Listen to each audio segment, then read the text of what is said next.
Shalom Bapak Ibu Saudara kasih dalam Tuhan Yesus Kristus. Shalom. Shalom. Shalom. Haleluya, berikan kemuliaan bagi Tuhan kita. Haleluya. Apa kabar saudara?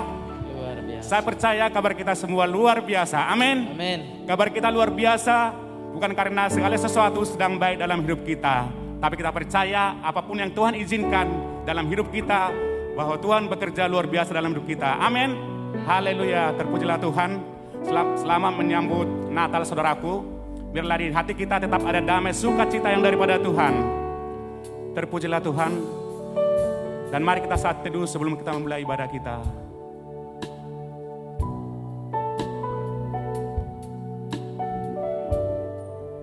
Kami bersyukur Tuhan kepadamu Tuhan Yesus pagi hari ini. Buat segala kasih-Mu Tuhan, kebaikan-Mu Tuhan, bahkan penyertaan-Mu Tuhan dalam hidup kami Tuhan Yesus. Sampai saat ini Tuhan masih memelihara hidup kami. Itu semua karena kemurahan-Mu Tuhan Yesus. Sampai di penghujung tahun ini Tuhan Yesus, Tuhan memelihara kami itu semua karena kebaikan-Mu Tuhan. Bukan karena kuat dan gagah kami Bapa. Oleh karena itu Tuhan Yesus, dengan apa kami balas kebaikan-Mu, selain kami hanya memuji dan membesarkan Engkau Tuhan Yesus. Dan biarlah pagi hari ini Tuhan Yesus, Engkau disenangkan Tuhan Yesus lewat setiap pujian kami. Engkau dimuliakan Tuhan lewat setiap penyembahan kami Bapa. Terima kasih Bapa Allah kami yang baik. Kami mau serahkan seluruh dalam tangan pengasihan-Mu. Hanya di dalam nama Tuhan Yesus Kristus. Semua kita yang percaya katakan amin. Haleluya. Bapak Ibu Saudara, mari rasakan kasih Tuhan. Kita ada saat ini semua karena kemurahan Tuhan, semua karena kebaikan Tuhan. Sepanjang tahun ini Tuhan memelihara hidup kita, semua karena kasih dan kemurahan-Nya. Haleluya. Mari nyatakan pujian ini. Karena kemurahan Tuhan ku ada sampai hari ini. Oleh karena kebaikan Tuhan, janji-Mu terjadi bagiku. Mari nyatakan lagi, haleluya. Oleh karena kemurahan Tuhan ku ada sampai hari ini. Amin. Oleh karena kebaikan Tuhan, janji-Mu terjadi bagiku. Mari katakan aku percaya. Haleluya. Aku percaya berkat-Mu atasku melimpah. Kebajikan, kemurahan selalu melingkupi. Ku puji, ku sembah. Aku percaya. Aku percaya berkat-Mu atasku melimpah. Kebajikan, kemurahan selalu melingkupiku. Ku puji, ku Kau Tuhan. Haleluya, semua karena kemurahan Tuhan. Haleluya. Oleh karena kemurahan Tuhan, ku ada sampai hari ini. Mari nyatakan pujian ini, haleluya. Oleh karena kebaikan Tuhan, janji-Mu terjadi bagiku. Mari nyatakan lebih sungguh lagi, oleh karena, haleluya. Oleh karena kemurahan Tuhan, ku ada sampai hari ini. Amin, haleluya. Oleh karena kebaikan Tuhan, janji-Mu terjadi bagi. Mari angkat tangan, katakan aku percaya. Aku percaya. Berkat-Mu atasku melimpah. Amin. Kebajikan, kemurahan selalu melingkupiku. Ku puji, ku sembah. Aku percaya, haleluya. Aku percaya. Berkat-Mu atasku melimpah. Kebajikan, kemurahan selalu mengikutiku. Ku puji, ku sembah Kau Tuhan. Mari jemaat Tuhan menyanyikan pujian ini, oleh karena kemurahan Tuhan. Haleluya.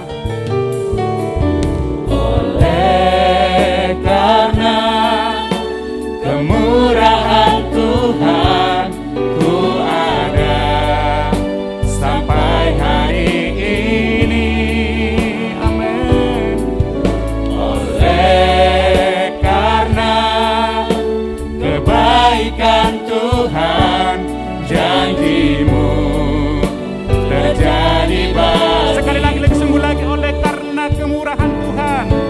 Oleh karena kemurahan Tuhan, ku ada sampai hari ini. Amin. Oleh karena kebaikan Tuhan, janji-Mu terjadi bagiku. Mari angkat tanganmu, aku percaya. Haleluya. Aku percaya. Berkat-Mu atasku melimpah. Kebajikan, kemurahan selalu mengikutiku. Ku puji, ku sembah.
sembah Kau. Kebajikan, kebajikan, kemurahan selalu mengikutiku.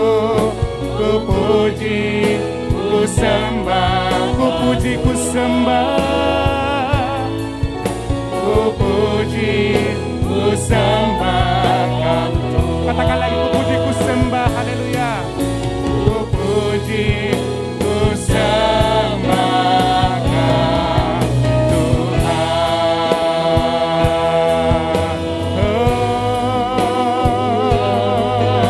Haleluya. Kami puji Engkau Tuhan, kami sembah. Haleluya. Kebaikan-Mu, kemurahan-Mu mengikuti dalam hidup kami. Terima kasih Tuhan. Mari nyatakan isi hatimu. Kita ada sampai akhir tahun di tempat ini, sampai bulan Desember. Semua karena kemurahan Tuhan, semua karena kebaikan-Nya. Haleluya. Terima kasih Tuhan. Terima kasih Bapa. Kami bersyukur Tuhan. Kami bersyukur. Haleluya. Haleluya. Terima kasih Tuhan. Terima kasih Bapa. Terima kasih. Mari kita tetap dengan sikap hati kita yang menyembah kepada Tuhan. Merasakan kasih dan kebaikan Tuhan ada dalam hidup kita. Penyertaan Tuhan sepanjang tahun ada dalam hidup kita.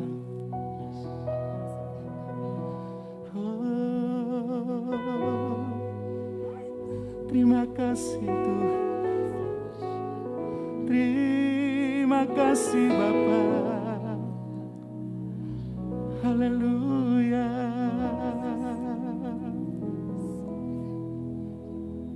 Terima kasih Tuhan. Semua karena kemurahan-Mu Tuhan. Kami tahu Tuhan Yesus, semua karena kasih setia-Mu kami ada sampai saat ini Tuhan.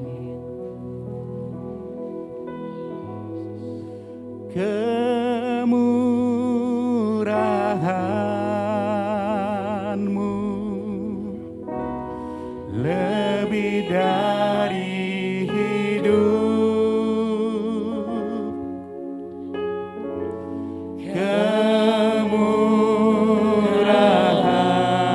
Kemurahan-Mu lebih dari hidup. Lebih dari hidup. Bawa lidahku, bawa lidahku memuji Engkau, haleluya. Memuji Engkau, kemurahan-Mu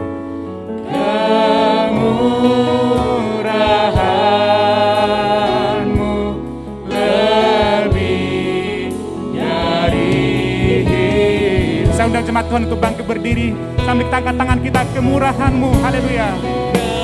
Kemurahan-Mu lebih dari hidup. Kemurahan-Mu, kemurahan-Mu lebih dari hidup, haleluya.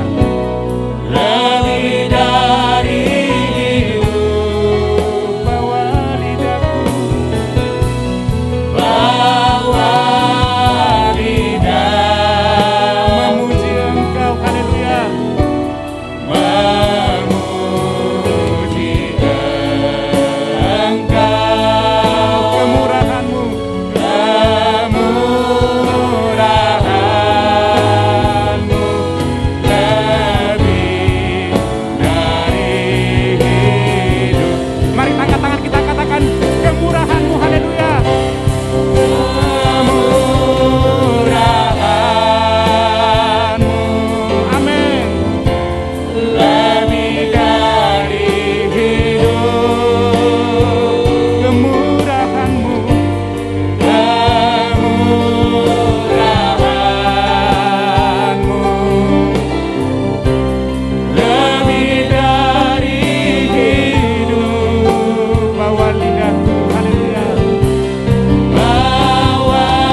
tangan bagi Tuhan kita.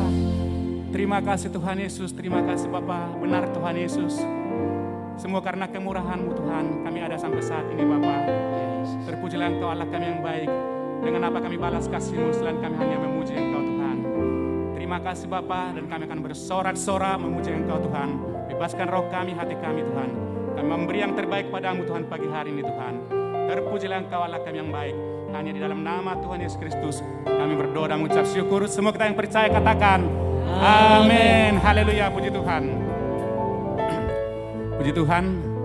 Sebelum kita memuji Tuhan saudara, mari lihat kanan kiri saudara, kembali berikan senyum. Karena di bulan-bulan ini kita ada dalam suasana Natal. Kita harus ceria, amin. Kita harus bersuka cita menyambut kelahiran Tuhan di bulan Desember ini. Haleluya. Kasih setia Tuhan besar untuk selamanya bagi kita.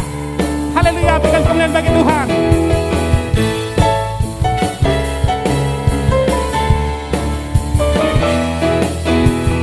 Besarlah Tuhan dan layak dipuji. Besarlah namanya, kekal kuasa. Katakan aman berlindung. Aman berlindung dalam naungannya. Ya Allah bagi kita, di pihak kita. Haleluya. Terpujilah Tuhan, terbukti kuasa-Nya.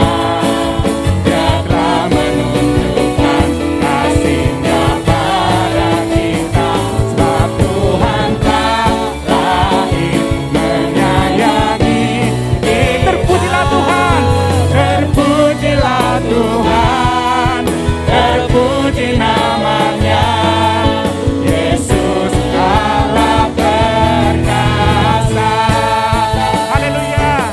Kasih setia Tuhan besar bagi kita.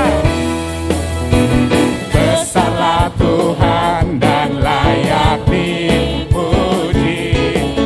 Besarlah namanya, kekal kuasa. Mari katakan aman berlindung. Aman berlindung dalam naungan. Dia Allah bagi kita. Dia Allah bagi kita, di pihak kita. Sama-sama, haleluya. Terpujilah Tuhan, terbukti kuasa-Nya. Dia telah menunjukkan kasih-Nya pada. Sebab Tuhan, haleluya. Sebab Tuhan telah lahir menyayangi. Terpujilah Tuhan, terpujilah Tuhan, terpuji nama Yesus. Yesus Allah berkata. Mari katakan Yesus lagi, sebab Tuhan, haleluya. Tuhan telah terbukti kuasa-Nya. Dia telah menunjukkan kasih-Nya. Sebab Tuhan telah menyayangi kita. Terpujilah Tuhan, terpuji namanya. Yesus Allah perkasa. Katakan Yesus. Yesus Allah perkasa. Sekali katakan Yesus, haleluya. Yesus Allah perkasa. Mari berikan tepuk tangan bagi Tuhan. Haleluya, terpujilah Tuhan. Saudara masih memuji Tuhan. Kita berglori dan kemenangan ada di pihak kita. Amin. Haleluya. Mari berikan tepuk tangan bagi Tuhan kita. Glory, haleluya. Glory, haleluya. Amin. Glory, haleluya. Glory, haleluya. Di dalam namanya ada keselamatan. Mari glory bagi Tuhan. Haleluya. Glory, haleluya. Glory, haleluya. Glory, haleluya. Glory, haleluya.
dia ada keselamatan. Amin Bapak Saudara.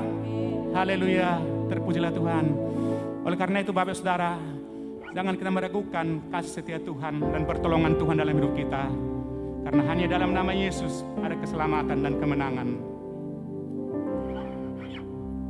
Kita masih tetap berdiri di hadapan Tuhan sambil kita merasakan kasih-Nya dan kita memandang kepada kemuliaan-Nya.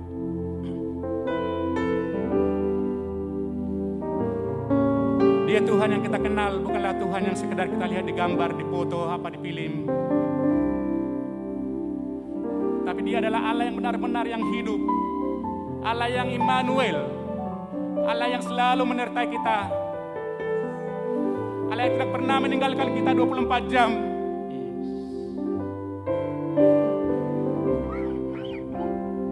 Haleluya.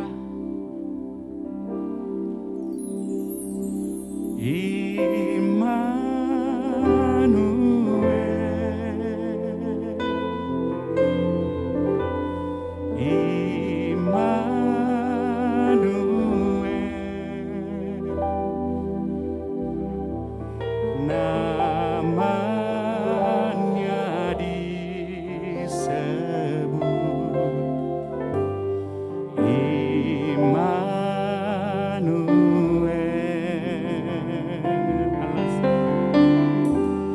Allah serta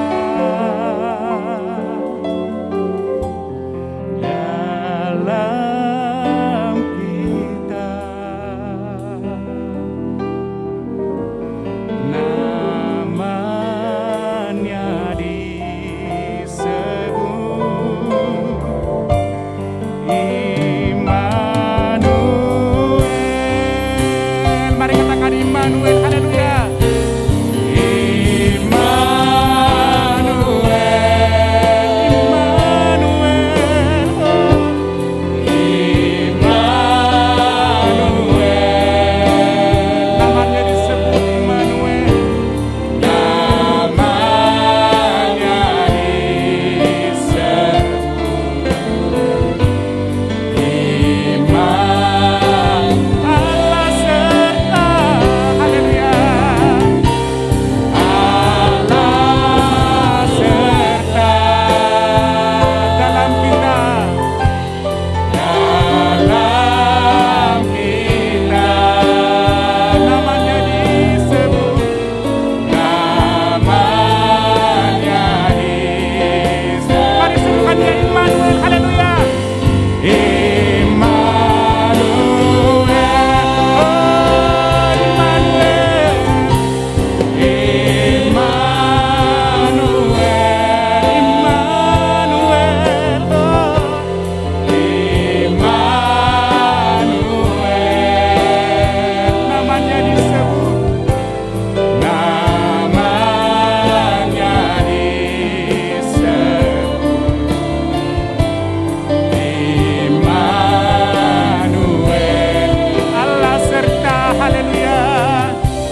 Allah yang Immanuel, Allah yang menyertai kita,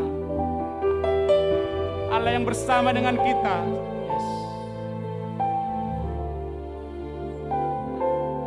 Allah yang kita rayakan kelahirannya. Dia Allah yang Immanuel. Haleluya. Mari kita rasakan kasih-Nya, pandang kepada Dia, Allah yang Immanuel.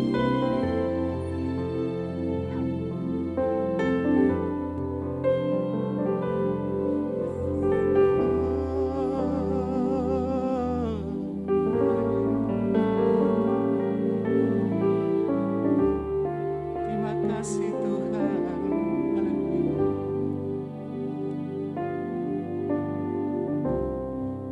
Mari jemaat Tuhan angkat puji dengan setengah suara. Haleluya.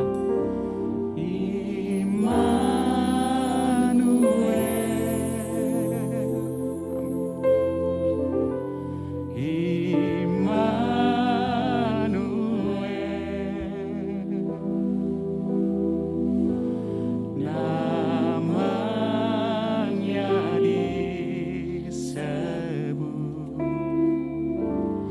Immanuel,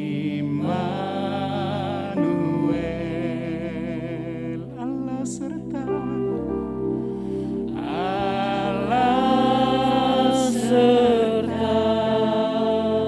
dalam kita. Haleluya. Dalam kita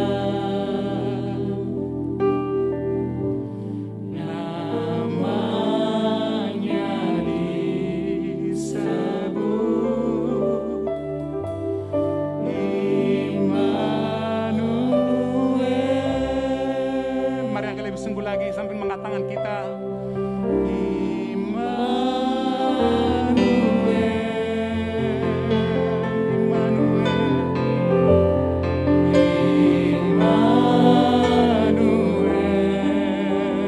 Namanya disebut, namanya disebut. Haleluya. Immanuel, Allah sertamu, Allah serta.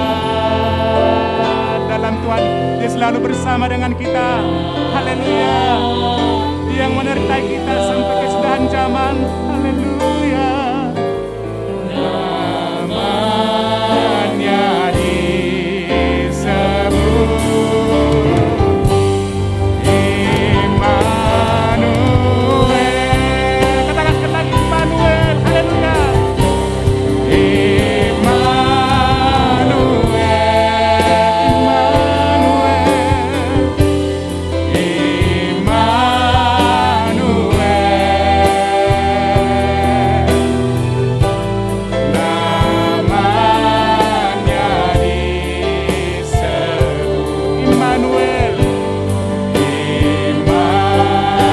Allah serta.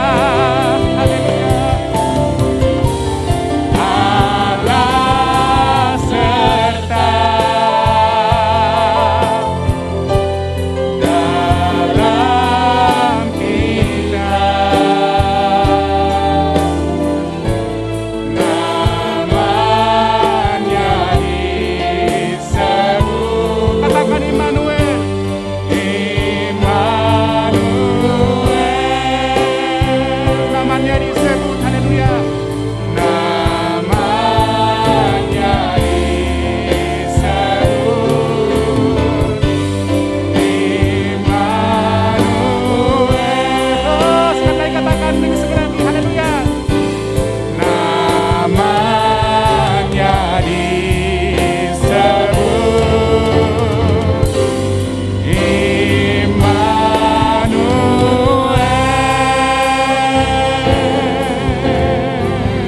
Haleluya. Terima kasih Tuhan, Engkaulah Allah yang Immanuel. Dan kepada yang bertugas kami serahkan.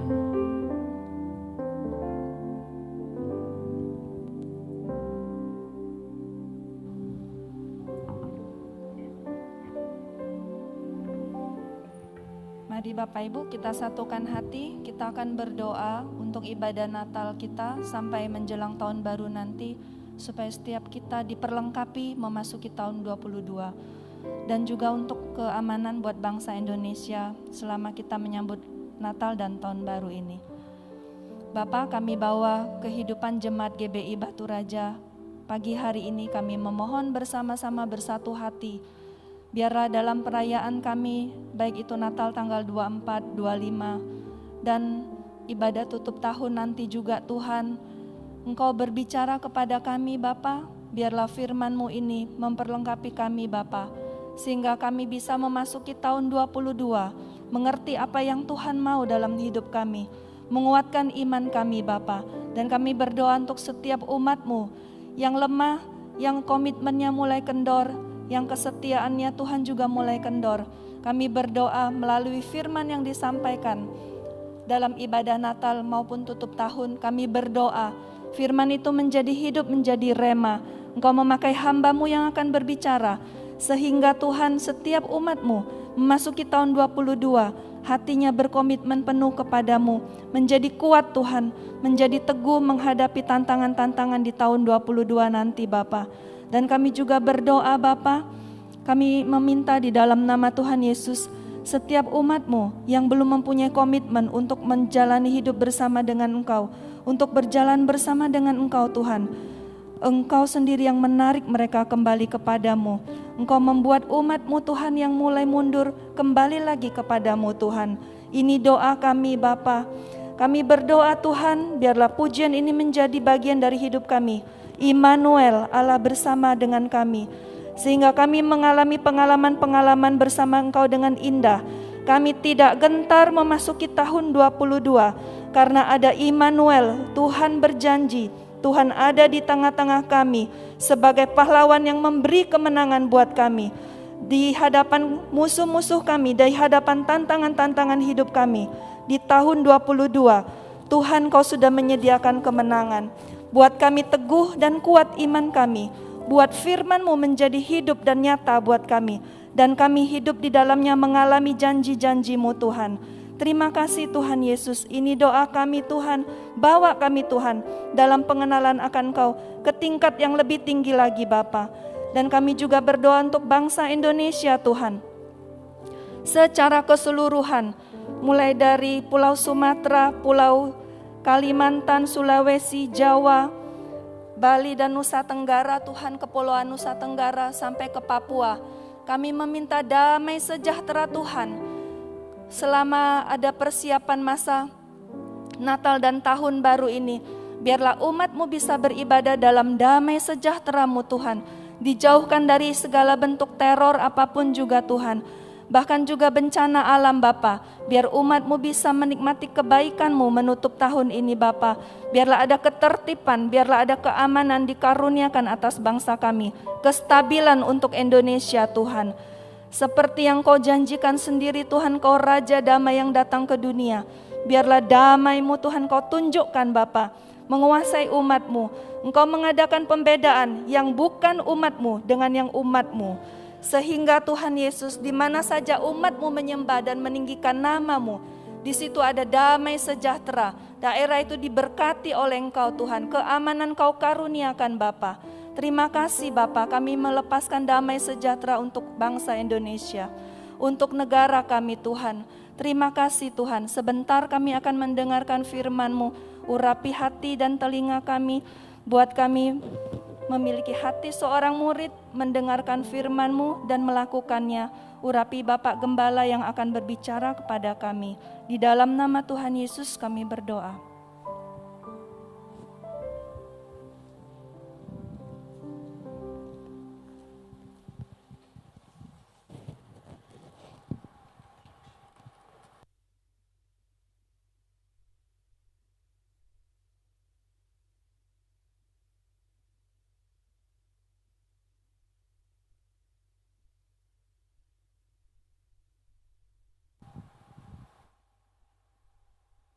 Puji Tuhan, Shalom Bapak Ibu.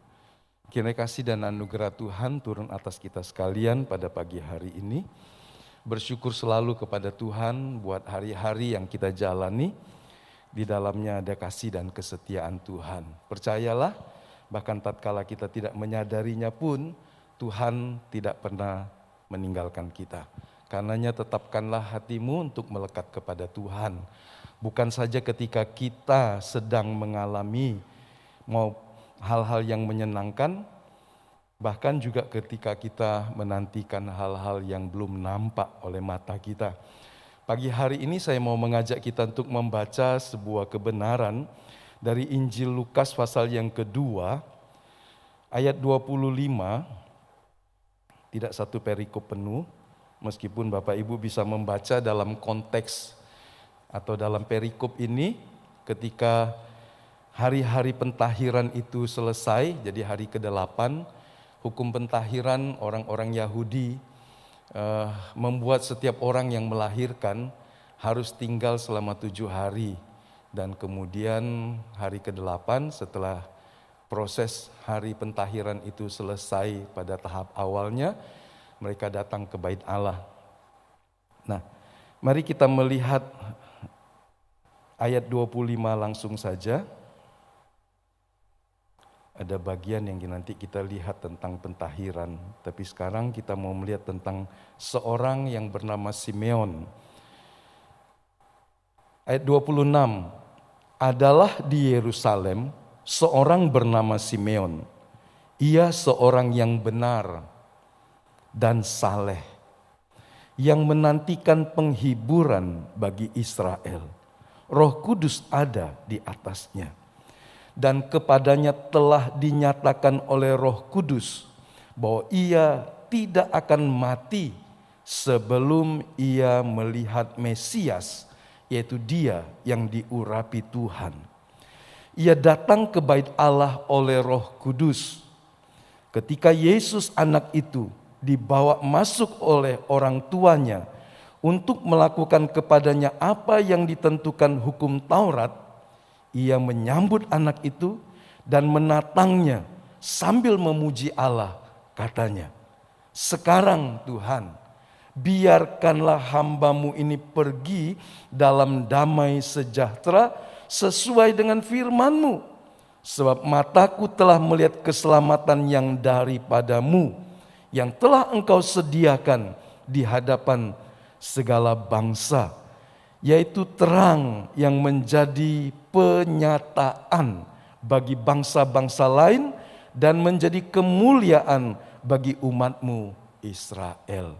Apa yang barusan kita baca, ini yang disebut Nunc Dimittis atau Kidung Simeon. Bisa dibantu aja kalian.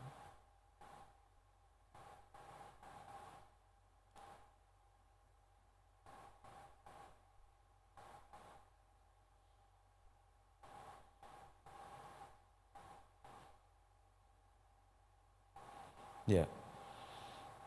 Kidung Simeon yang berbicara tentang bayi Mesias.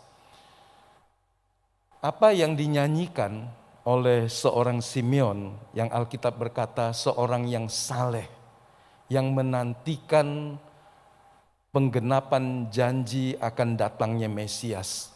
Seorang yang di dalam hidupnya ada Roh Kudus menuntunnya. Tadi kita menyanyi Immanuel.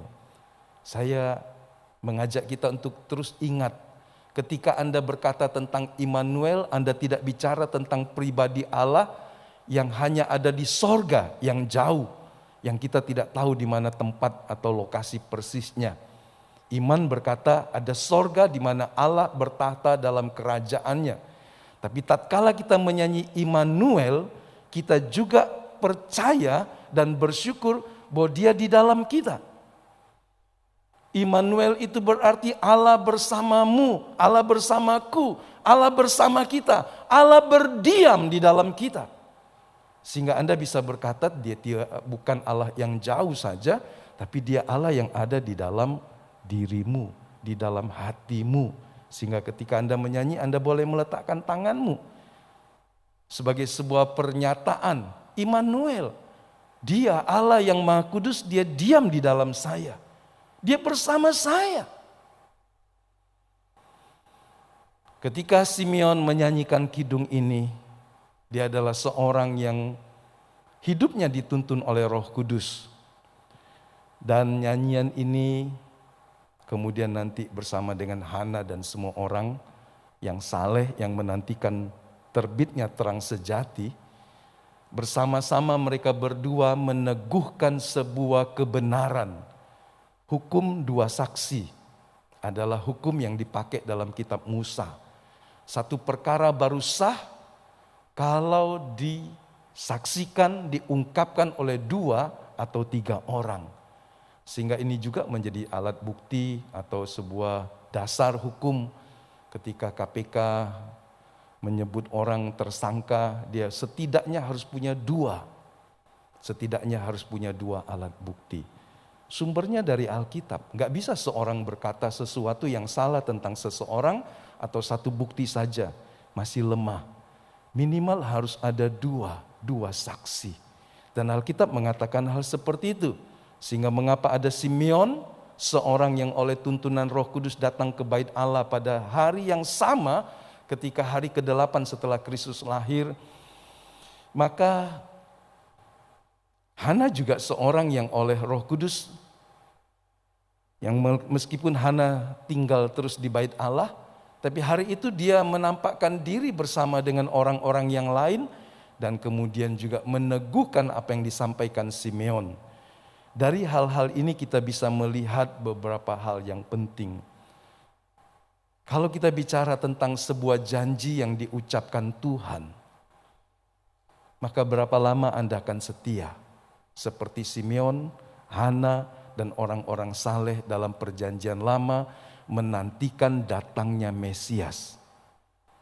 Apakah Anda percaya bahwa Allah adalah Allah yang ketika Dia berjanji akan menggenapinya? Tidak peduli berapa lama, tidak peduli apakah situasinya memungkinkan untuk janji itu dipenuhi atau tidak. Tapi jika telah tiba saatnya, Allah akan melakukan apa yang dijanjikannya. Belajar tentang Kidung Simeon, tentang pribadinya dan Hana, akan mendorong kita untuk menjadi orang yang setia dalam penantian kepada Tuhan. Akan memberikan kepada kita kekuatan bahwa pengharapan yang diberikan Roh Kudus kepada kita tidak pernah salah.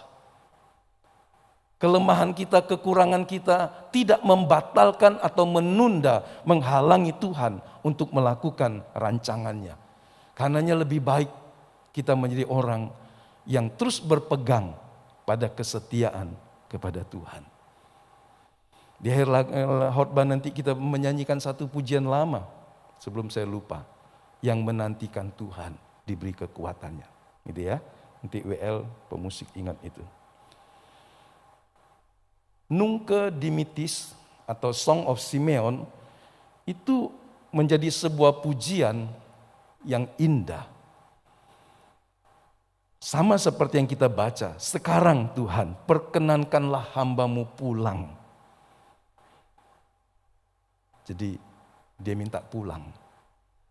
Setelah dia melihat, sebab aku telah melihat keselamatan-Mu yang Kau sediakan di hadapan segala bangsa. Dia sadar bahwa penantian yang lama satu hari akan selesai ketika Allah menggenapi janjinya. Dan dia akan pulang ke rumah Bapa dalam damai sejahtera sesuai dengan firman Tuhan. Ini boleh menjadi inspirasi dalam hidup kita. Apa yang kita cari, apa yang kita tunggu, apa yang kita kerjakan dalam hidup. Jika keluar dari rancangan Allah, maka Anda akan mungkin bukan pulang dengan damai sejahtera, sehingga ada orang berkata orang itu matinya penasaran. Kenapa bisa disebut mati penasaran? Ada banyak alasan. Tapi Simeon berkata, sekarang Tuhan perkenankanlah hamba-Mu pulang dalam damai sejahtera menurut sabda-Mu. Bukankah ini sebuah hal yang indah? Memulai sesuatu yang baik itu penting. Tapi apa artinya sesuatu yang baik kalau Anda tidak mengerjakannya tiap-tiap hari sampai Anda menyelesaikan dengan baik. Orang sering berkata finishing well, menyelesaikan pertandingan iman, perlombaan iman, perjalanan hidup kita dengan baik. Tapi kita tidak bisa serta-merta berakhir dengan baik jika tiap-tiap hari kita tidak berjalan bersama Tuhan. Pahami itu Bapak Ibu. Jangan rindukan Anda mengakhiri pertandingan iman dengan baik. Jangan merindukan Anda menyelesaikan pertandingan pada akhirnya dan sampai di garis akhir seperti Simeon. Jika Anda juga tidak mau hidup seperti Simeon yang tiap-tiap hari hidup dalam tuntunan Tuhan. Jika ada orang yang di bumi ini tidak mengasihi Tuhan dalam hidupnya, bagaimana mungkin dia bisa bersama Tuhan atau merindukan Tuhan di dalam rumahnya? Sesuatu yang aneh. Banyak orang hanya ingin finishing well. Banyak orang ingin hanya di garis akhir mendapat medali, mendapat sebuah ucapan, sabaslah, selamatlah hai hambaku yang setia. Tapi hari-hari dalam hidupnya di bumi, dia tidak mengerjakan apa yang Allah kehendaki. Dia tidak melakukan apa yang menjadi kehendak Tuhan. Dia tidak menyerahkan hidupnya dalam rancangan dan tuntunan Tuhan. Sesuatu yang bertolak belakang. Orang yang memulai dengan baik, berjalanlah bersama Tuhan tiap-tiap hari. Seperti keterangan dari Alkitab bahwa dia seorang yang bernama Simeon, Roh Kudus ada di atasnya. Kita lebih hebat lagi.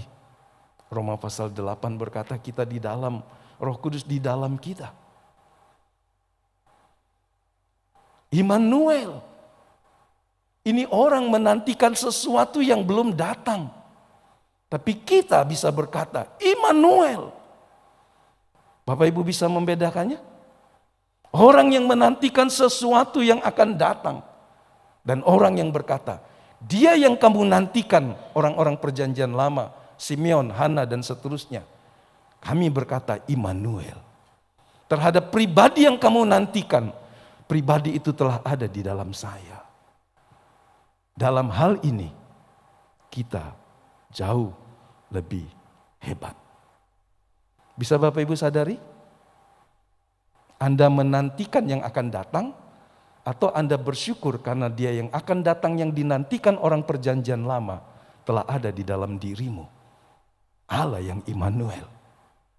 Jika orang yang menantikan pribadi yang akan datang begitu tekun, begitu setia sampai akhirnya, begitu berpuas diri kepada Tuhan, bagaimana mungkin orang yang di dalamnya ada Tuhan, Immanuel, bisa mengalami hidup yang selalu bersungut dan tidak berpuas diri? Pasti ada sesuatu yang salah jika ada orang yang berkata Immanuel, tapi hidupnya tidak bersyukur bahwa dia telah tinggal di dalam dirinya. Ayo, coba ambil tangan kananmu dan letakkan di dadamu dan berkata Immanuel. Dia bukan Allah yang jauh.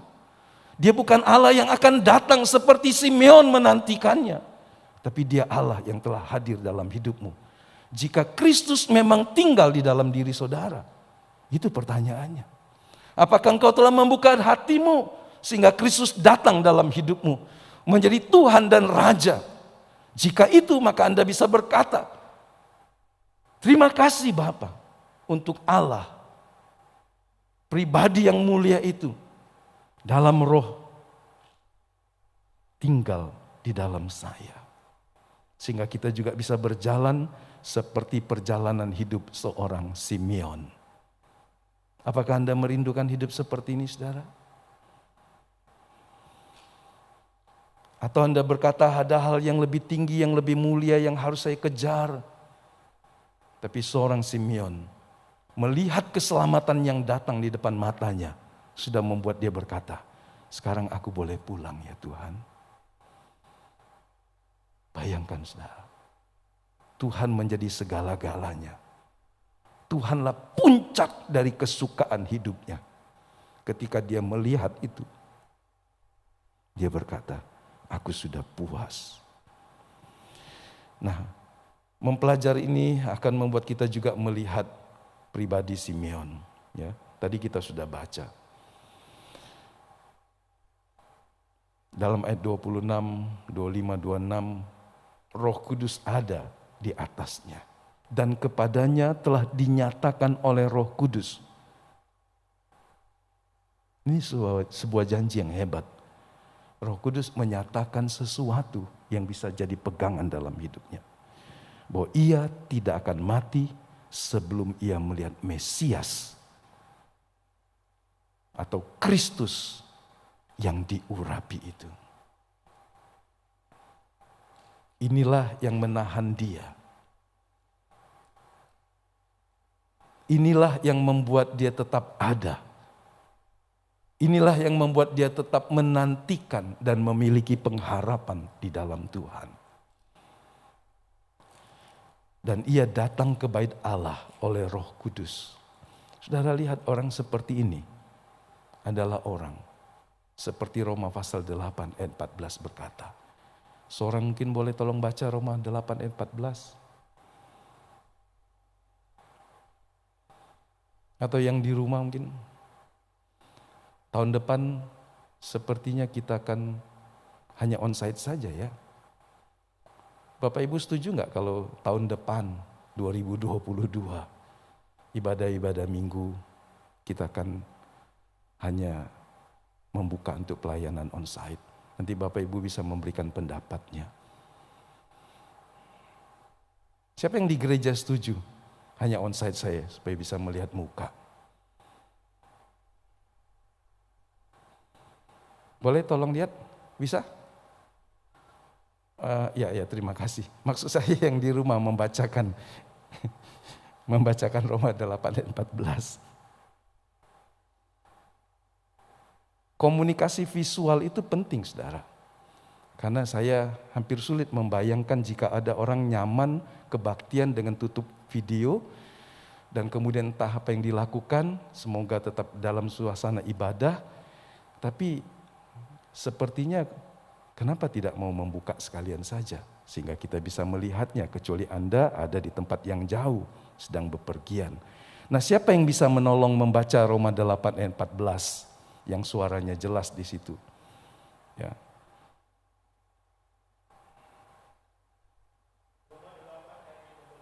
Bukan di gereja, di sana supaya suaranya terdengar. Yang di rumah Bapak Ibu. Yang di rumah. Mungkin ya Mary bisa, Mary ada di Denpasar. Ya silakan, mungkin suaranya masih cukup jelas. Kurang kedengaran suaranya.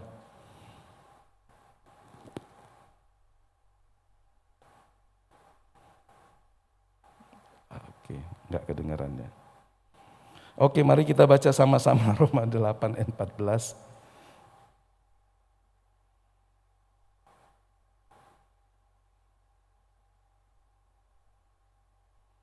Sudah dapat? Semua orang yang dipimpin Roh Allah adalah anak Allah. Jelas, orang yang dituntun, dipimpin, dibimbing oleh Roh Allah adalah anak Allah. Jadi kalau kita disebut orang Kristen yang adalah anak-anak Allah, biarlah hidup kita memenuhi apa yang disebut, siapa sih anak Allah itu? Orang yang hidupnya dipimpin oleh Roh Allah. Jadi keinginannya ditaklukkan, diserahkan kepada Tuhan supaya Tuhan memimpin kehendak dirinya. Keinginannya semuanya diserahkan kepada Tuhan. Sehingga sesuailah kalau kita berkata, Yesus engkau Tuhan. Engkau Tuhan berarti engkau adalah kurios, kuriake, penguasa. Aku melakukan apa yang kau perintahkan. Apakah kita robot? Tidak. Kita punya keinginan, kehendak, tapi menyerahkan kepada Tuhan sehingga kita melakukan apa yang dikehendaki Tuhan dalam hidup kita. Nah, waktu Simeon datang ke bait Allah, dia datang karena Roh Kudus memberikan kepadanya tuntunan. Ingatlah bahwa keluarga kudus ini datang ke bait Allah pada hari yang tidak terpublikasi secara umum. Tetapi Roh Kudus bisa memberikan penegasan, kepada orang-orang yang dikehendakinya supaya hadir di bait Allah menjadi saksi. Hana seorang yang sudah tinggal di bait Allah untuk puluhan tahun. Tapi Simeon ternyata tidak tinggal di bait Allah, dia di tempat yang lain. Dan Roh Kudus mendorong dia untuk pergi ke bait Allah pada hari ketika keluarga kudus itu juga datang ke bait Allah. Tidak ada handphone, tidak ada surat, tidak ada sebuah pemberitahuan sebelumnya, kecuali Roh Kudus yang memberitahukan Simeon maupun juga Hana. Saudara lihat, hal-hal seperti ini sering terjadi ketika orang memiliki sebuah kesamaan dalam waktu dan tujuan. Karena Roh Kudus menggerakkan orang yang berbeda tempat untuk melakukan satu tujuan Tuhan. Betapa indahnya jika hidup kita dituntun oleh Roh Kudus sehingga kita bisa melihat kemuliaannya. Jadi saudara lihat, kalau Simeon punya alasan, aduh capek, pagi ini aku capek sekali, aduh hari ini aku lesu, badanku tidak enak, dia akan kehilangan kairos. Dia akan kehilangan momentum. Seorang hamba Tuhan berkata, kalau engkau hadir di satu tempat, Allah akan melakukan sesuatu bagimu di tempat itu. Sehingga mendorong dia untuk pergi kemana seperti yang Tuhan mau, dan kemudian di situ dia bisa jadi berkat buat orang lain. Anda yang tinggal di rumah dan tidak bergerak ke bait Allah, meskipun Anda merindukan siang malam dan bertahun-tahun, tapi Simeon hari itu digerakkan Roh Kudus, berbeda. Kalau Anda ingin jadi berkat buat orang lain, setelah Anda berdoa, Anda juga harus pergi ke tempat di mana orang yang Anda ingin menjadi berkat bagi mereka. Anda tidak bisa menjadi berkat dari jarak jauh kalau kehadiranmu adalah hal yang diutamakan. Kalau Anda ingin menghibur, menguatkan orang, memang menelpon bisa, tapi ketika Anda hadir di situ, Anda bisa melakukan lebih dari sekadar komunikasi virtual. Ketika Simeon yang telah bertahun-tahun diyakinkan Roh Kudus bahwa dia tidak akan mati, hari itu dia datang ke bait Allah. Dan dia melihat semua yang dijanjikan Tuhan tergenapi. Bayangkan jika Simeon punya 1000 alasan untuk berkata, aku di sini saja. Bukankah aku tetap setia menantikan janji itu? Dia tidak akan pernah melihatnya. Kidung ini tak akan pernah dinyanyikan. Kidung ini hanya jadi sebuah pengharapan akan datangnya. Tapi matanya tidak melihat apa yang ada di depannya. Bukankah kita sering menjadi orang yang berkata, aku pengen melihat dengan mata kepalaku sendiri. Seperti itulah yang terjadi dalam hidup seorang Simeon ketika dia mengikuti tuntunan Roh Kudus. Sehingga dia menyanyikan pujian yang luar biasa ini. Oke. Jadi Roh Kudus menyuruhnya untuk pergi ke bait Allah ketika bayi Yesus dibawa oleh kedua orang tuanya. Kalau Anda membaca mengapa masih bayi harus diajak ke gereja pada upacara penyerahan ini.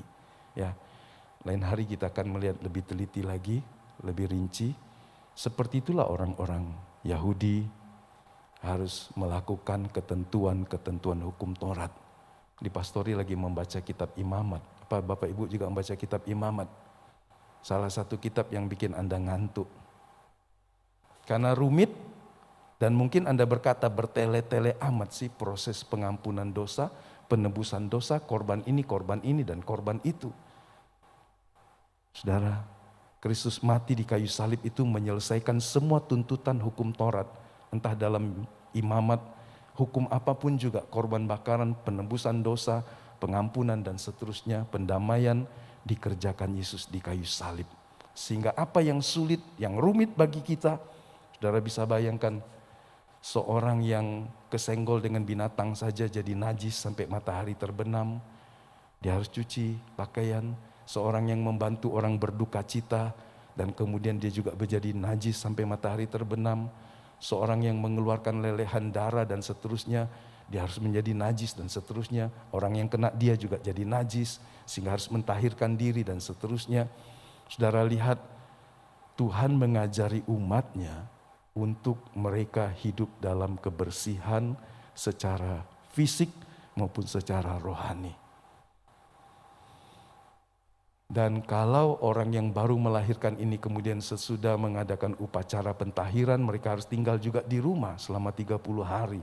Ini sepertinya membebani wanita yang melahirkan. Tapi Tuhan melindungi wanita yang melahirkan ini untuk memulihkan kesehatannya. Sehingga suaminya akan menjaganya dan tidak menggaulinya selama 30 hari. Kalau itu anaknya yang perempuan lahir, dia lebih panjang lagi. Saudara lihat Tuhan mengatur hukum yang begitu hebat. Selama wanita ini baru melahirkan, dia harus istirahat 30 hari.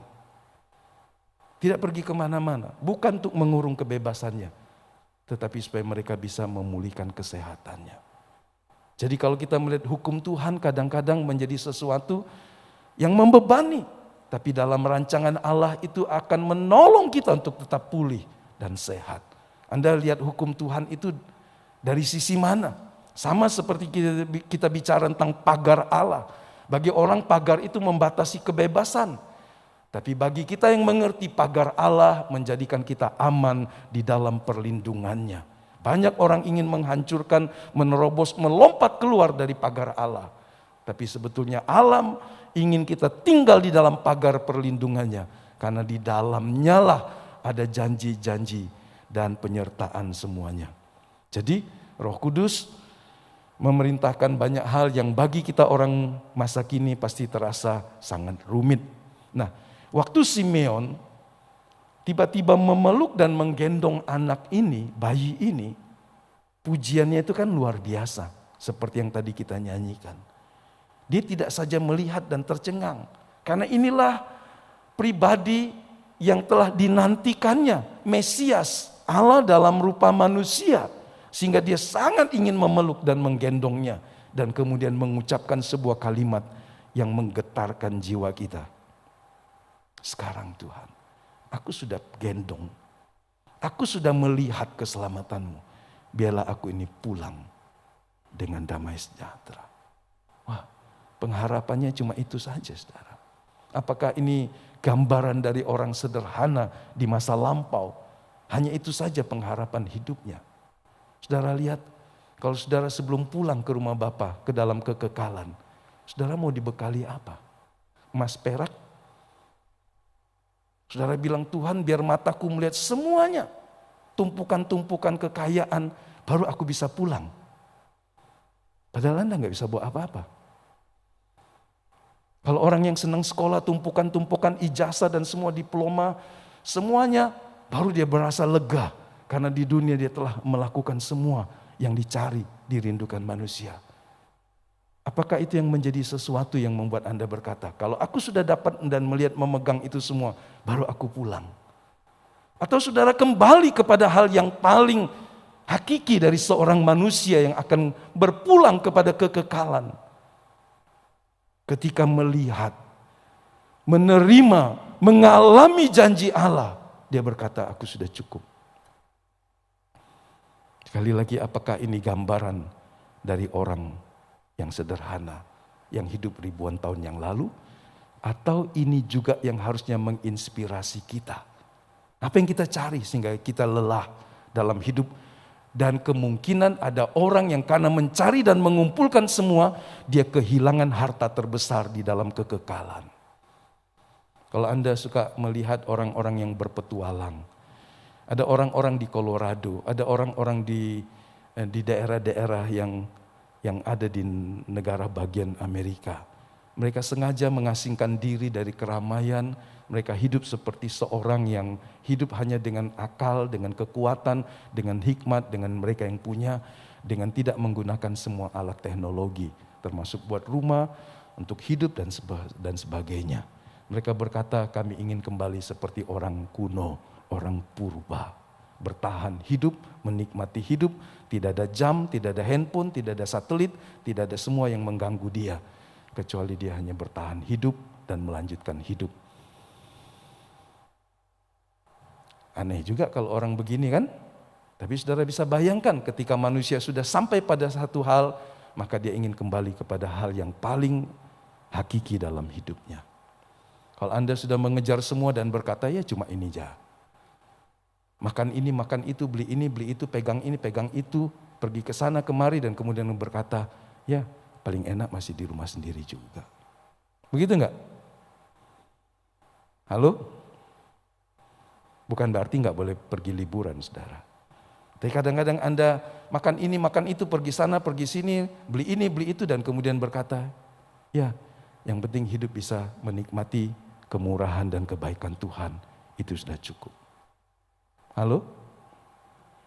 Atau kita punya syarat yang sangat banyak, baru kita berkata, Tuhan setelah 1, 2, 3, 27, 30, 50, 100 terpenuhi, baru aku akan pulang dengan damai sejahtera. Kalau kurang satu dari itu, aku akan tunggu sampai kapanpun. Begitukah saudara? Halo? Ayo. Atau ada yang berkata, pendeta ngomong apa sih pagi ini? Cerita apa sih? Cerita tentang hidupmu, tentang hidupku. Yang dalam pencarian yang membuat kita lelah. Padahal kadang-kadang itu cuma sesuatu yang ketika kita pergi ke dalam kekekalan, Anda tidak pernah bisa membawa satupun juga. Kecuali Anda mengirimnya. Anda nggak bisa bawa ketika transportasi udara dalam kompetisi yang hebat. Orang sangat dibatasi kalau nggak mau bayar bagasi. Cuma 7 kilo dengan ukuran tertentu. Diukur dimensinya, nggak boleh lebih. Ditimbang, nggak boleh lebih bayar. Karena Anda tidak beli bagasi. Saudara bisa bayangkan satu hari mungkin kita berkata bawa ini, bawa itu, bawa semua harta untuk pulang ke sorga. Kemudian malaikat bilang, cuma boleh bawa badan saja. Wah, banyak betul yang ditinggalkan. Gimana saudara? Kalau satu hari saudara mau pulang, kemudian saudara bawa ini, bawa itu, bawa ini, bawa ini, bawa semua. Kemudian malaikat bilang, cuma kau yang boleh, yang lain tinggal. Terus saudara bilang, waduh untuk apa aku puluhan tahun mengumpulkan hal yang itu kalau aku nggak boleh bawa juga. Ayo coba renungkan. Pernah merenungkannya? Apa yang saudara mau bawa ketika Anda mau berdiri di hadapan Tuhan dalam kekekalan? Kalau ada 10 jari dipasangin semua cincin berlian seperti orang yang suka begini-begini. Kan ada kan? Wah. Tapi itu nggak bisa dibawa semua, saudara. Ada orang berkata dari ujung kepala sampai ujung kaki, kalau di total harganya miliaran semua. Dasinya lain, jasnya lain, sepatunya lain, kacamatanya lain, dan seterusnya dan seterusnya. Tapi ketika dia pulang, malaikat bilang, gak boleh bawa apa-apa. Ayo saudara, renungkan saudara. Jangan habiskan hidupmu untuk sesuatu yang Anda tidak bisa bawa ke dalam kekekalan. Tapi kabar baiknya Tuhan berkata, kumpulkanlah bagimu harta di sorga, di mana ngengat dan karat tidak bisa merusaknya. Berarti ada sebuah cara. Anda bisa mengirimkannya, Anda bisa mengumpulkannya dengan caranya Tuhan. Anda bisa menabungnya di dalam kerajaan Allah. Tapi Anda tidak boleh bawa. Lain hari saja kalau Anda mau nanya itu. Jadi mana caranya Pak? Tidak boleh bawa, tapi boleh mengumpulkannya. Ada yang tahu? Ya. Nah, nyanyian pujian ini dalam bahasa Latin dikenal dengan istilah nunc dimittis. Sekarang biarkanlah aku pergi. Oke, mari kita lihat lagi. Ketika Simeon terus berbicara kepada Maria dan Yusuf, yang keduanya terheran-heran tentang peranan Kristus di tengah-tengah Israel. Kedua orang tua ini ingatlah, ketika mereka datang ke bait Allah disambut oleh seorang yang sudah tua, seorang yang penuh dengan urapan Roh Kudus, menggendong bayi Yesus Mesias itu dan kemudian menyampaikan sesuatu yang kalau kita baca dalam ayat-ayat berikutnya dari apa yang kita baca tadi, pasti juga tercengang-cengang. Sehingga mereka sungguh heran. Bagaimana mungkin dikatakan bahwa Mesias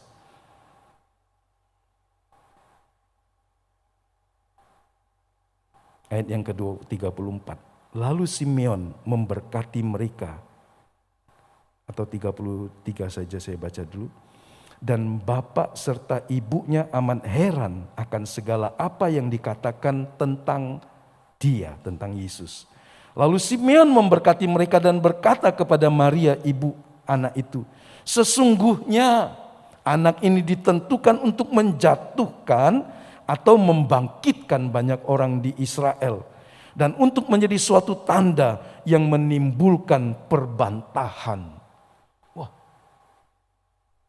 sebuah pesan yang pertama mengagetkan, yang kedua mendatangkan pertanyaan yang dalam.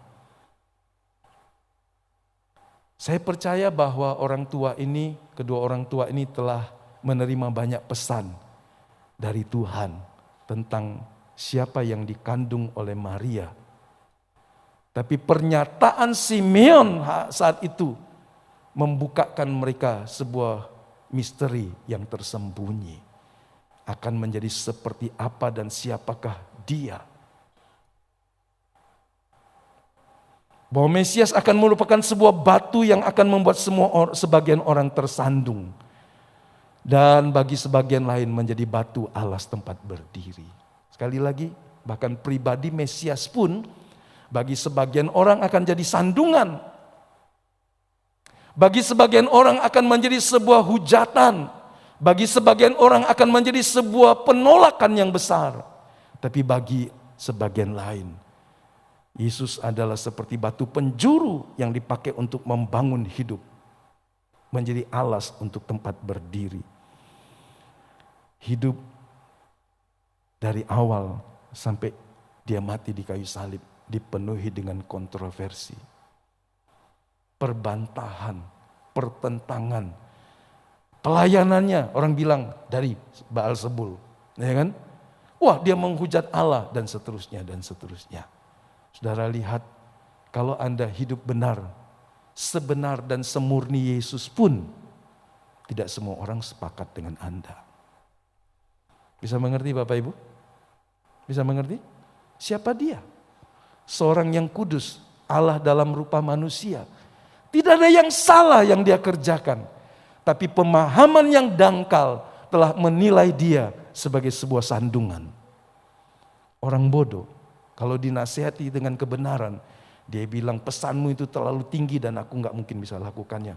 Salah, dia langsung membuang saja. Orang bebal dinasihati dengan kebenaran, dia akan menganggapnya tidak berharga. Sehingga Tuhan berkata, jangan beri mutiara kepada babi. Saudara bisa bayangkan, mutiara berharga mahal. Tapi kalau Anda memberikan kepada babi, babi akan menganggapnya juga tidak berharga dan diinjaknya. Siapa itu babi? Apakah itu yang dimaksud betul babi? Atau manusia yang tidak melihat kebenaran kemuliaan Allah? Sehingga Paulus di bagian yang lain berkata, manusia duniawi tidak bisa menerima perkara-perkara rohani. Kalau Anda cerita hal yang rohani tentang firman Allah, tentang kerajaan Allah, tentang janji Allah, dan orang itu ngantuk. Orang itu bilang kita cerita yang lain aja. Tentang makan, tentang pergi, tentang jalan, tentang baju, tentang libur dan sebagainya. Ada orang, ketika Anda bicara tentang firman Allah, kerajaan Allah, kesucian, kesalehan, dan nilai-nilai yang kekal, bagi dia itu gak masuk hitungan. Lebih baik kita cerita tentang uang. Ada loka apo. Ya kan? Lebih baik kita cerita itu baik. Yang itu tidak usah. Tuhan bilang jangan beri mutiara kepada babi. Jangan tersinggung ya. Karena Anda adalah anak Allah. Tapi Anda akan berhadapan dengan orang yang punya keterbatasan karena dia tidak mau belajar. Sehingga mutiara pun dianggapnya tidak berharga. Ada orang ke gereja bukan untuk mendengar firman Allah dan menyembah kepada Tuhan. Dia ke gereja cuma, dak lemak ini hari Minggu. Dia aku ditanyai oleh mertua. Dia aku ditanyai oleh bini. Dia aku ditanyai oleh kawan. Dia aku ditanyai oleh anak. Ngapo bapak dak ke gereja hari Minggu? Ada yang salah dalam motivasi. Dia akan menjadi suatu tanda, menarik perhatian bagi banyak orang sekaligus menimbulkan perbantahan. Itulah hidup Yesus. Simeon sudah mengatakannya sebelum itu terjadi.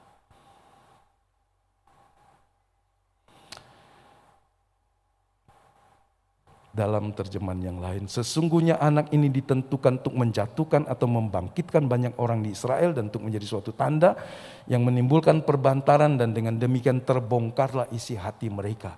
Jadi kalau orang itu melawan, membantah, menjadikan itu sandungan, seperti itulah isi hatinya. Isinya memang bukan barang berharga.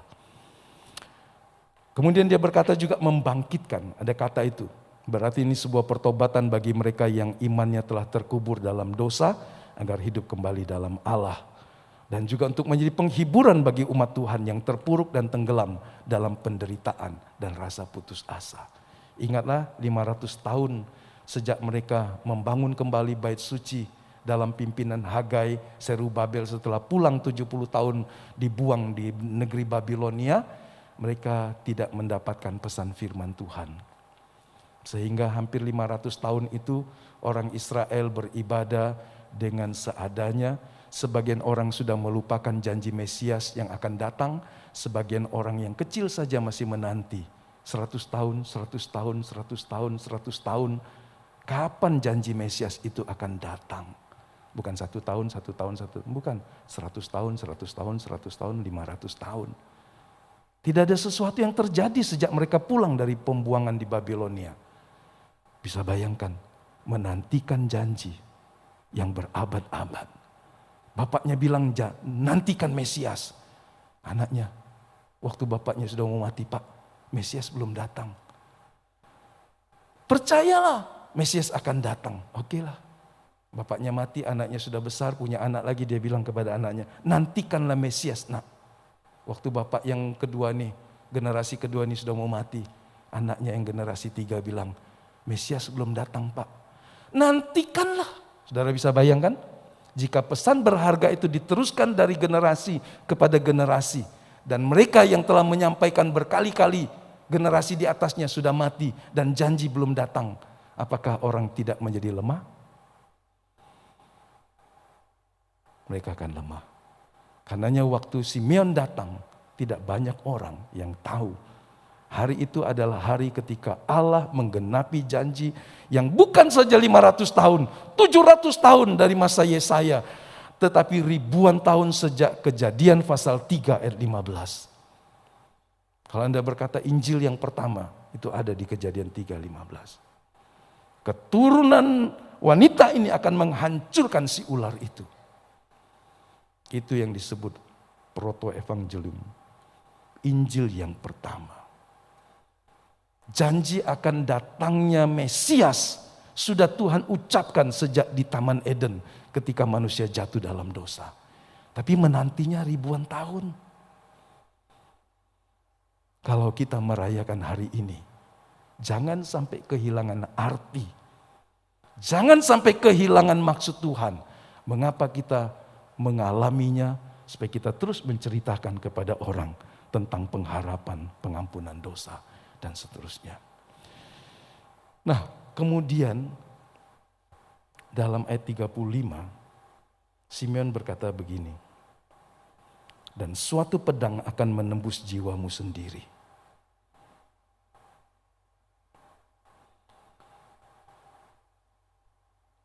Supaya menjadi nyata pikiran hati banyak orang. Saudara, dia bicara kepada Maria, seorang yang ketika didatangi oleh malaikat Gabriel, berkata, saya ini cuma seorang hamba, jadilah pada saya menurut perkataanmu. Dan kemudian dia menyaksikan banyak hal yang ajaib. Seorang yang umur kira-kira 18 tahun, masih belia, masih perawan, masih muda, tapi telah mendapat sebuah berita yang berkata, engkau akan mengandung dan bayimu harus dinamai Yesus karena dialah yang akan menyelamatkan manusia yang berdosa. Sulit untuk dicerna. Gadis desa, Meskipun nenek moyang mereka adalah Raja Daud. Jadi silsilah Maria ujungnya juga Raja Daud dari anak, saya lupa anak Daud ada berapa orang. Dan Yusuf juga keturunan Daud dari garis atau anak yang lain. Jadi nenek moyang mereka adalah raja, tapi sekarang mereka adalah orang biasa yang hidup sederhana.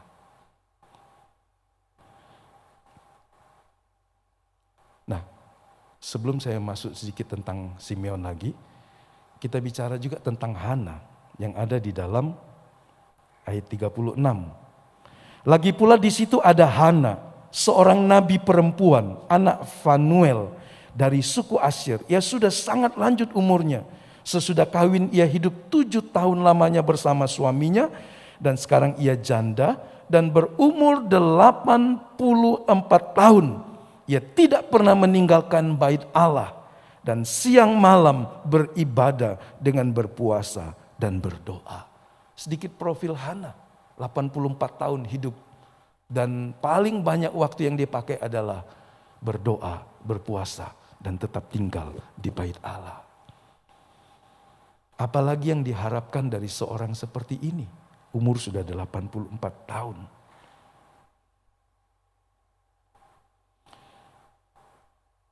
Ayat 38, dan pada ketika itu juga datanglah ia ke situ. Sama, Roh Kudus menggerakkan hati Simeon untuk datang. Hana juga digerakkan Tuhan untuk datang ke situ dan kemudian mengucap syukur kepada Allah. Perhatikan ini, dan berbicara tentang anak itu kepada semua orang yang menantikan kelepasan untuk Yerusalem. Jadi ada sekelompok orang yang disebut sisa kecil yang masih menanti-nantikan. Meskipun bertahun-tahun Allah belum menjawabnya. Apa yang mereka nantikan? Sebuah kelepasan, sebuah penebusan. Tidak banyak orang di Yerusalem yang menantikan kelepasan bagi Israel. Hana mengenalnya. Sehingga dalam ayat 36-38 dia menyampaikan pesan ini. Dia bersyukur kepada Tuhan. Nanti kita lain waktu lihat apa yang disampaikan Hana dalam catatan Matius. Ia mengetahui tempat untuk berjumpa dengan mereka. Dan mereka juga mengetahui tempat untuk bertemu dengannya. Di mana? Di bait Allah. Titik temunya di bait Allah. Simeon datang ke bait Allah. Hana keluar dari tempat di ruang-ruang di bilik-bilik salah satu di bait Allah. Dan orang-orang lain juga datang ke bait Allah pada hari yang sama. Untuk apa? Untuk melihat, mengalami penggenapan janji yang sudah berabad-abad itu. Saudara lihat orang yang punya satu hati, satu tujuan, satu kerinduan, Allah akan mengumpulkannya. Orang berkata, Anda tidak bisa kumpul dengan orang yang berbeda gaya hidupnya terus-menerus. Kalau Anda bergaul dengan orang-orang yang tidak kudus, tidak saleh, tidak takut akan Tuhan, lama-lama Anda rasanya tidak nyaman. Boleh berbisnis, tapi Anda tidak akan masuk dalam komunitas mereka secara dekat. Dalam perjalanan waktu akan ada hal-hal yang membuat kita terpisah. Ketika seorang mulai mengenal Tuhan dan mengasihi Tuhan, dia bisa menjadi tidak lagi akrab dengan kawan-kawan lamanya yang sama-sama hidup dalam dosa dan kegelapan. Ada sesuatu yang membatasinya. Saya mendorong kita untuk tetap bergaul, untuk tetap membangun hubungan dengan semua orang, sambil menjaga diri. Meskipun biasanya secara alamiah kita pun akan tersaring sehingga ada di dalam komunitas yang satu hati, satu tujuan. Kalau dalam satu kelompok Anda bicara terus tentang hal-hal yang rohani, hal-hal yang indah, hal-hal yang surgawi. Kemudian ada orang merasa, aku menjauh aja lah. Aku gak mau masuk ke dalam itu. Nah saudara lihat, ada orang-orang yang lama-lama menjauh. Tapi saya ingin berkata bahwa Allah ingin menaruh kerinduan dalam hati kita. Dan dia mau mengumpulkan kita menjadi orang-orang yang seperti di zaman itu menantikan datangnya penghiburan dan kelepasan. Ia telah melihat Tuhan dan dia membaginya dengan ucapan syukur. Ini sebuah kabar yang luar biasa karena telah dinantikan beratus-ratus tahun. Nanti juga berita tentang kebangkitannya menjadi sebuah berita yang menggemparkan. Jadi ada orang seperti Hana, seperti Simeon, orang-orang yang di dalamnya ada kerinduan yang mendalam tentang Tuhan. Dan hari itu Tuhan memuaskan jiwa mereka. Kalau Anda pernah membaca Matius pasal yang kelima ayat yang ke-6, berbahagialah orang yang lapar dan haus akan kebenaran, dan Allah akan memuaskan mereka. Kalau Anda rindu akan Tuhan, seperti rusa yang merindukan air, kata Mazmur, maka Tuhan akan memuaskan jiwamu. Karenanya sortirlah, prioritaskanlah apa yang menjadi kerinduan dalam hidupmu yang paling utama tentang Tuhan. Ini nubuat yang disampaikan Yesaya, terang yang dinantikan itu. Pergi ke gunung Israel, kan dari sana datang pengajaran dari Sion, keluar pengajaran firman Tuhan dari Yerusalem. Janji Tuhan kepada Yesaya untuk disampaikan. Tuhan memanggil engkau untuk maksud penyelamatan, telah memegang tanganmu, telah membentuk engkau menjadi perjanjian bagi umat manusia, menjadi terang untuk bangsa-bangsa. Tetapi aku akan membuat engkau menjadi terang bagi bangsa-bangsa. Saudara lihat berulang-ulang penegasan ini. Terang bagi bangsa-bangsa yang dijanjikan untuk seluruh manusia muncul dari Yerusalem. Nah, perhatikan nubuat yang berbeda tentang Yesaya 8 ayat 14. Ia akan menjadi tempat kudus tetapi juga menjadi batu sentuhan dan batu sandungan bagi kedua kaum Israel itu, serta menjadi jerat dan perangkap bagi penduduk Yerusalem. Waktu mereka akhirnya terlontar kalimat, salibkan dia, biarlah darahnya tertanggung atas kami. Mereka telah melepaskan sesuatu yang mengerikan. Yesus telah menjadi semacam jerat dan perangkap bagi orang-orang yang hatinya digelapkan oleh pengharapan yang salah. Sehingga mereka mengeluarkan kalimat yang mengerikan. Biarlah darahnya ditanggungkan ke atas kami dan anak-anak kami. Mereka mengutuki dirinya dan generasi di bawahnya demi melihat Yesus mati di kayu salib. Jadi tokoh kontroversi. Kenapa Yesus membiarkan itu? Sebab dengan cara itulah kita dimurnikan. Anda akan punya banyak perlawanan, jawaban yang melawan tentang Tuhan sampai Tuhan datang. Tapi Anda nggak perlu diragukan. Orang mau percaya atau tidak terserah. Betul saudara? Jangan ragu. Kenapa ada orang begitu gampang digoyahkan hanya dengan melihat YouTube? Ada orang berkata Yesus bukan Tuhan dan seterusnya dan seterusnya. Kenalilah pribadi juru selamatmu dan Anda akan tetap kuat di dalam Dia. Karenanya harus membaca, merenungkan firman dan bergaul dengan Tuhan. Sehingga Anda akan berkata seperti seorang bapak gereja. 80 tahun lebih aku mengabdi dan Yesus tidak pernah mengecewakan saya. Dia memberikan nyawanya bagi saya. Bagaimana mungkin saya meninggalkan Dia? Meskipun di depannya adalah api yang akan membakarnya dengan hidup-hidup. Kesaksian-kesaksian orang-orang yang tetap setia kepada Tuhan. Ketika mereka dihadapkan kepada tantangan,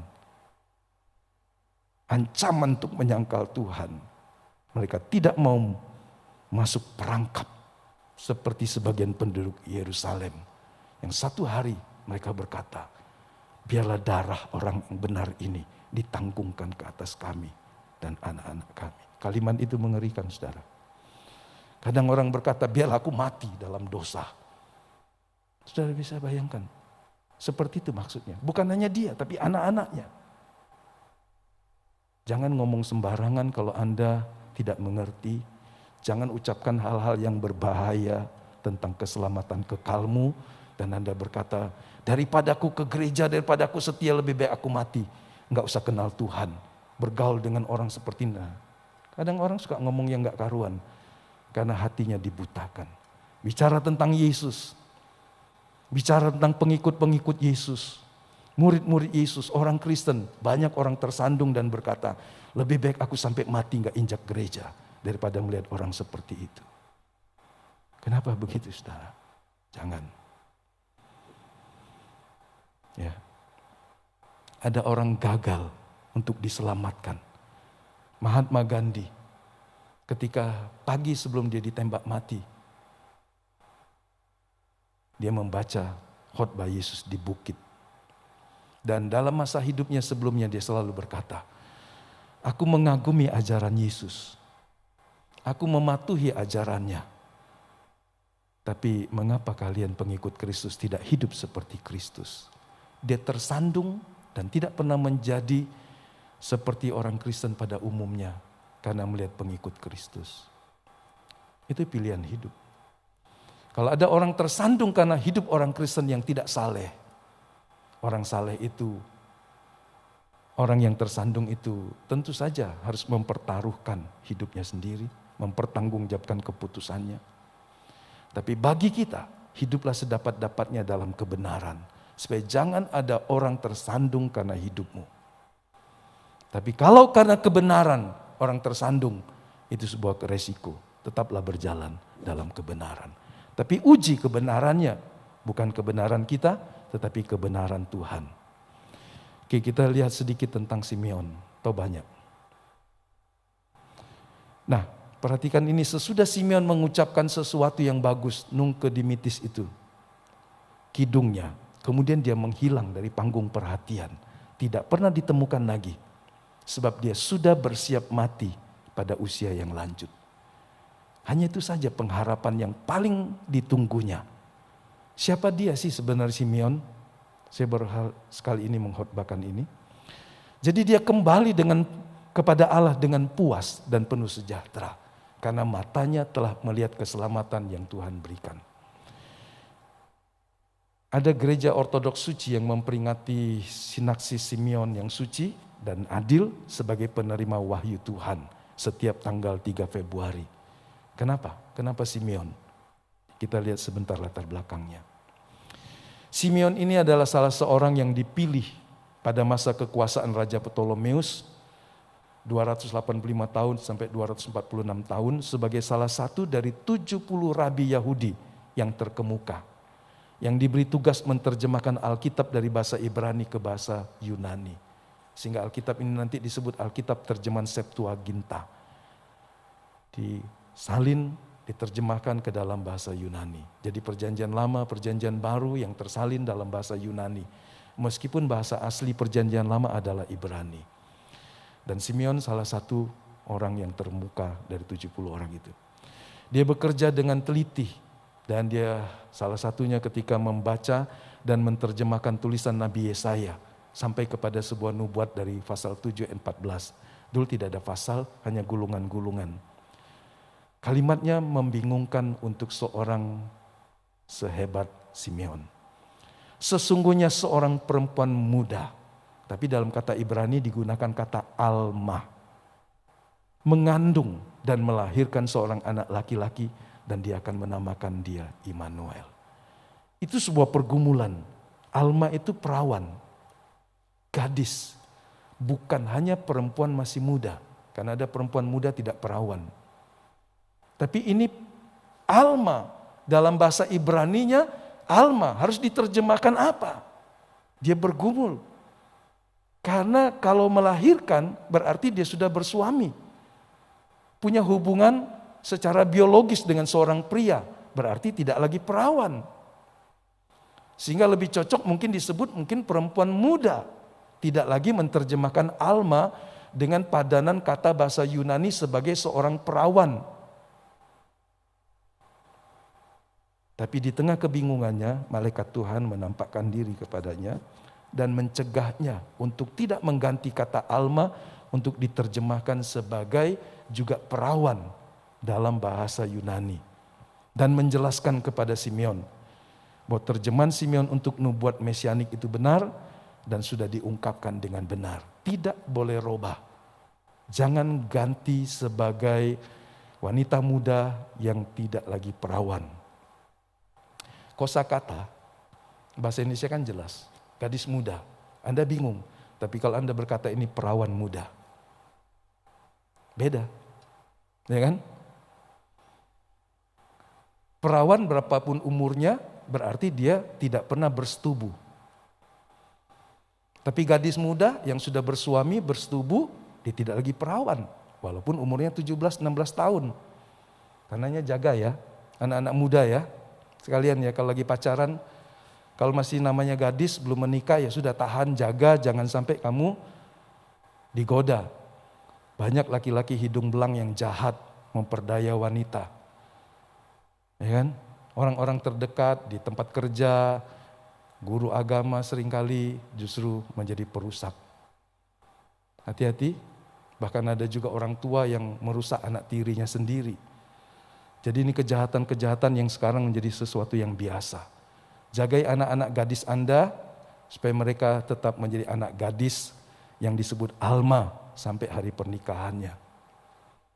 Dan anak muda kalau kalian pacaran, jangan ganggu, jangan rampas milik orang, jangan mencuri. Karena mengambil yang bukan milikmu adalah mencuri. Kasih tahu kalau Anda punya anak-anak muda laki-laki, kau nggak boleh ngerampas punya orang. Karena itu belum sah punyamu, ya. Supaya kita juga tahu tentang kebenaran. Nah, untuk memastikan kebenarannya, utusan Tuhan itu kemudian berkata, atas kehendak Tuhan, Simeon tidak akan mati sampai dia melihat Mesias lahir dari seorang perawan. Wah, ini sesuatu yang membuat Simeon jadi kuat menunggu dan tetap menggunakan kata yang sama. Sehingga atas dasar ini dia membiarkan naskah dari Mesias ini yang disebut nubuat mesianik ini tidak berubah.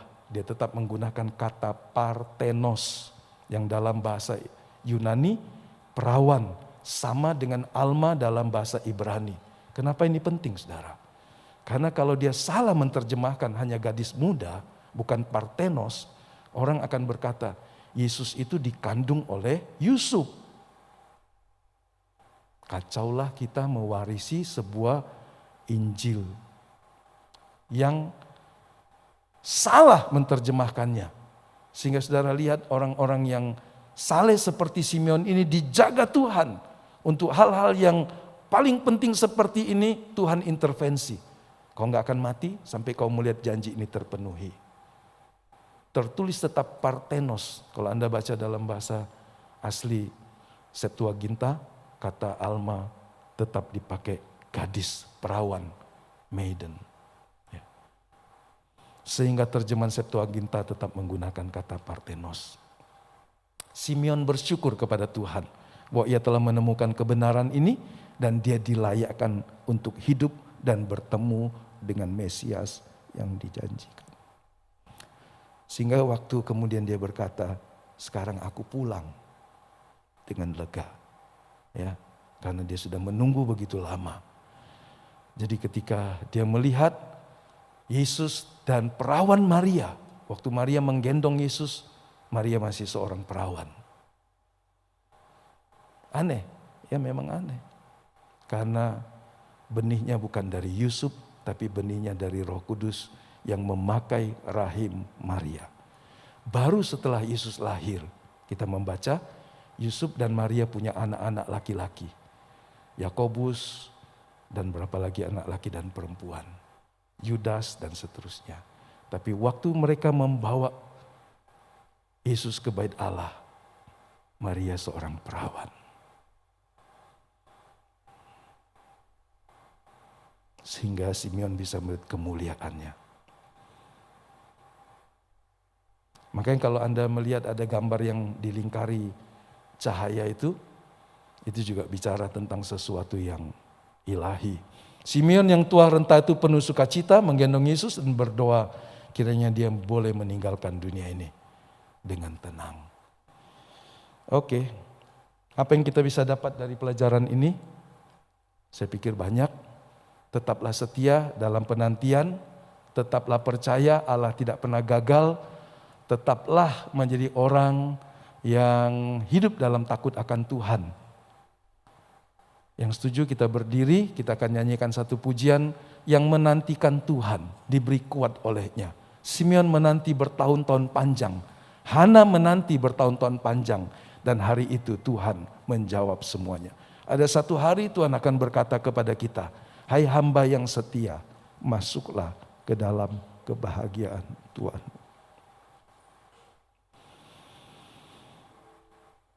Yang menantikan Tuhan, diberi kuat olehnya, terbang tinggi seperti burung raja wali.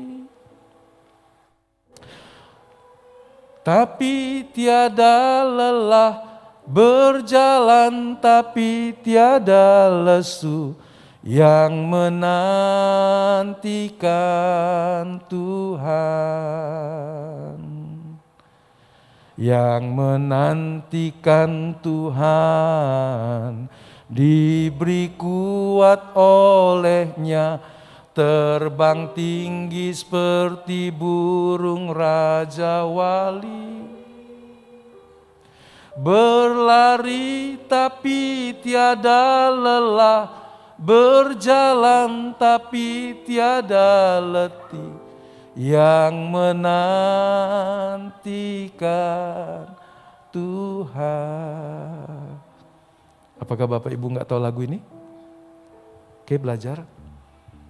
Karena kita harus jadi orang yang sabar menanti pengharapan, setia dalam pengharapan, bersukacita dalam kesesakan, dan tekun dalam doa. Mari kita menyanyikan pujian ini seberapa yang kita bisa.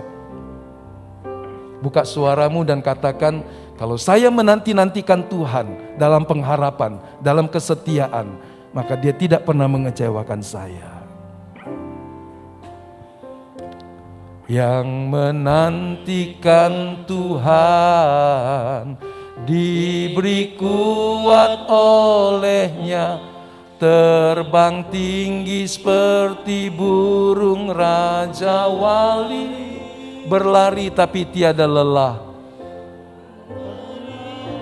tapi tiada lelah, berjalan tapi tiada lesu, yang menantikan Tuhan.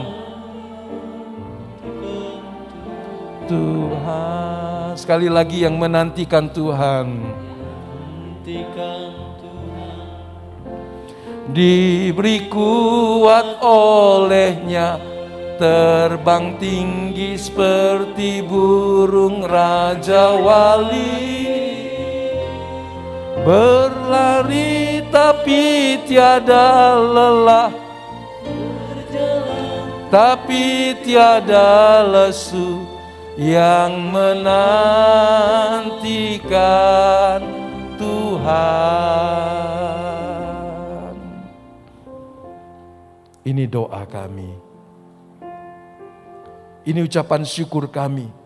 Seperti Simeon, Hana, dan semua orang yang menanti-nantikan Tuhan dari masa yang lampau. Tuhan menolong kami jika kami harus sabar menunggu tiap janji Tuhan. Sampai kami ditebus dan dibawa masuk dalam kemuliaan-Mu. Sampai pada garis akhir di mana kami akan menyelesaikan perjalanan pengembaraan, perlombaan, peperangan iman. Biarlah tiap-tiap hari kami mengisinya dengan kehidupan yang berkenan kepada Tuhan. Roh Kudus, tuntun kami atas pikiran, kehendak, dan perasaan kami, sehingga Engkau leluasa melakukan apa yang Engkau rancang dalam hidup kami, melalui hidup kami. Tolong kami Tuhan, anak-anak muda sampai orang tua, biarlah hidup kami berpadanan dengan kebenaran firman Allah. Dan Roh Kudus leluasa menuntun kami. Kami mau melepaskan setiap ketidakpercayaan, ketidaksabaran, ketidaktaatan, menyingkirkan itu semua dan meletakkan di kaki Kristus. Menggantikannya Tuhan dengan kesabaran, ketekunan di dalam Engkau. Maka kekuatan yang berlimpah dari kuasa Roh Kudus turun memenuhi kami semua. Baik kami yang di gereja, kami yang di rumah, dimanapun kami berada. Tuhan tolong kami semua pagi hari ini. Berkati para pemuji, pemusik, pelayan Tuhan, multimedia, asyir. Tuhan memberkati, biarlah semuanya menjadi kesukaan dan hormat bagi nama-Mu. Kami mengucap syukur di dalam nama Tuhan Yesus. Kekasih-kekasih Tuhan, pulanglah dengan membawa berkat dari Allah Bapa, kasih karunia dari Tuhan Yesus Kristus, persekutuan penyertaan Roh Kudus bersama kita pagi ini sampai Tuhan membawa kita dalam rumah-Nya yang kekal. Haleluya, haleluya. Amin.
Amin.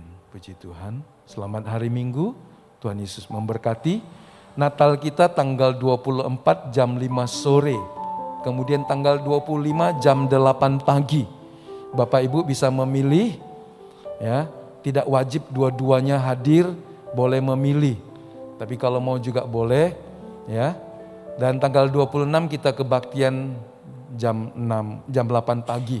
Jadi ibadah hanya satu kali untuk tanggal 26. Seperti itu juga tanggal 31 kita akan ibadah tutup tahun dan menyambut tahun baru jam 5 sore. Kemudian tanggal 1 kita kosong, Bapak Ibu bisa gunakan di rumah untuk menjamu orang, bangun hubungan yang baik dengan keluarga, jadi berkat. Dan tanggal 2 kita kebaktian lagi di gereja dengan perjamuan kudus jam 8 pagi. Begitu ya, ada di warta. Kiranya Tuhan memberkati kita semuanya. Puji Tuhan. Ya, untuk Mama Daniel, Bu Cubwe, keluarga Hendy Mary, ya, Mama Hana, Cime, Popo, ya, ada Popo ya, Popolin ya, puji Tuhan. Popo Tasya, Linda, ya, Pedor, Tony, Ria, Nikun, Mas Widodo, Tuhan memberkati semuanya. Puji Tuhan.